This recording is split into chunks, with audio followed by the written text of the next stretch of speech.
কি বললেন উনি? তুমি এনগেজমেন্টটা কিছুতেই করতে পারো না। কি বললেন আপনি?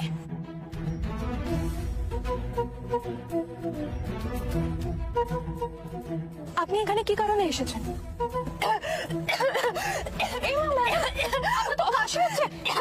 গরম জল খান।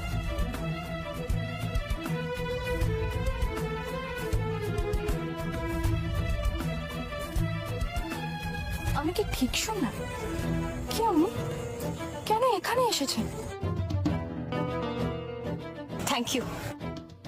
আপনি কার তরফ থেকে এসেছেন? গাঙ্গুলি বাড়ির গেস্টদেরকে যে এভাবে জেরা করা হয় সেটা তো জানতাম না। এই শোনো, তুমি যদি আমাকে জেরা করো আমি কিন্তু তোমার নামে কমপ্লেন করবো, বুঝেছো? না না ম্যাডাম, আপনি কাউকে কিছু বলবেন না, আমি এক্ষুনি চলে যাচ্ছি।